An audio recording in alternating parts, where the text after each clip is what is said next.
Tinubu clinches APC's 2027 endorsement as Atiku Obi consider coalition ticket. Now, I'm not going to read this news. Let's talk about just the topic. I don't want to go into details. Barrister, I read this. When I read this, I just shook my head. I smiled. I said, "What is so special about that?" We saw this. Everybody. This is nothing. This is not. Shouldn't be a news.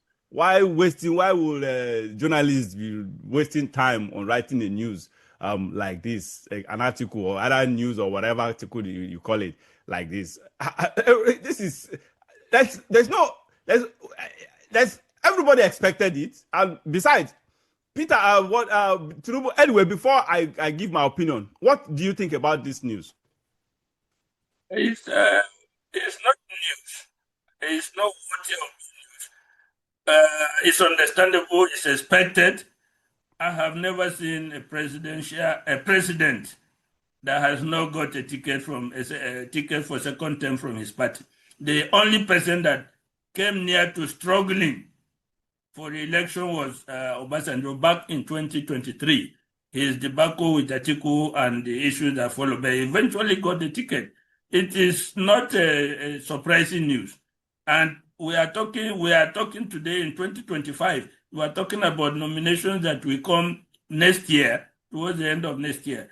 It's already understood, we have talked on this your show repeatedly, that there's no serious opposition, even outside the APC, to Tinubu. What more of within the APC itself? If we can say outside the party there is no serious opposition, what are within the party? So it's not news. It's not worthy news to be spread everywhere that the governors or this thing have endorsed him. For me, it is not a news that should be spread everywhere on that thing. It is taken for granted that he is going to be the candidate of the APC. Yeah, again, what do we expect from a president who he has bulldozed himself to be the president against us, imposed himself fraudulently to be the president against our wish. Secondly, he has bulldozed. He has a kind of what do you call it? Blackmailed his way through to the nomination, because this nomination he will definitely have zero opposition. That is what you are getting. At least other presidents in the past will have some iota, some skirmishes of oppositions, even though they have they always clinch the ticket. But this one will have literally zero. Nobody will oppose him, because look at what is happening with the state governments, or state governors rather. They are being blackmailed into the campaign. What we have today is the reign of the campment. It is raining all over the country. The campment of state governors. This is unprecedented. It has never happened in the history of Nigeria, where you see it becomes a norm. It becomes a trending issue for state governors to decamp to the ruling party. Opposition governors to decamp to the ruling party. To the extent even Akwa Ibom State or whatever, of course it is threat. I don't even consider it blackmail. It's now threats. Blackmail is just a modest name to it. What they are doing behind the scene is they are threatening these governors, and I don't even blame them for threatening the governors, because you cannot threaten me if you don't have any skeleton. If I don't have any skeleton in my cupboard, if I have not done anything wrong, I'll dare you. So obviously, these state governors, because they are stupendously corrupt, just as the president, they are caving to these blackmails and threats. It's not because, of course, they have the governors, the EFCC will have something against them. And that is just the reality. Look at Akwa Ibom, for God's sake, for him to even publicly warn his subordinates, his appointees, political appointees, his commissioners and co, anyone that is important, whatever, that everyone must they come together. Otherwise, you should consider yourself out of the government. So that is the level it has come to. What do you expect? Special advisors to the governor of Akwa Ibom has already tendered his resignation. Beautiful. He said that he will not. Yesterday, he said that he will not follow. He will not follow the governor. Beautiful. What a man. He was. They went into PDP, and he will be the last to remain in. Wow, I love that man. That's it. So he has already, even before the governor has officially. Yes. The camp. He has sent in his letter of resignation. Man of principle. Of course, It is not possible to operate within the current political environment without being corrupt. It is impossible to be a governor, to be a chairman of a local government, to be the president without being corrupt. It is 100% impossible. Let me just be clear. You cannot be a local government chairman and remain in office for 1 month without being corrupt. You cannot be a governor and remain in that office without being corrupt. The same with the president. Go back to when Obasanjo was president and see what happened. The National Assembly blackmailed him left, right, and center. When a Rufai was to be confirmed, they say, give us also amount of money. He ran to Obasanjo and said, this is what they are demanding. And what did Obasanjo do? He said, go and meet Atiku. Atiku is the one that settled the National Assembly members. That is the way this fraudulent democracy operates. And that is the reason we have consistently stated that it cannot work. It is bankrupting the country.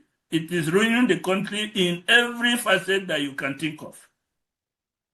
Yeah, that you are absolutely right. You just took the word from my mouth because I was waiting for you to land. This is the problem. This is the reality. This is why one of the several reasons why we are ardent critics of democracy, the so-called democracy, the sham we call democracy in Nigeria, because this is not democracy. This is one of the reasons because it's too expensive, corruptly too expensive.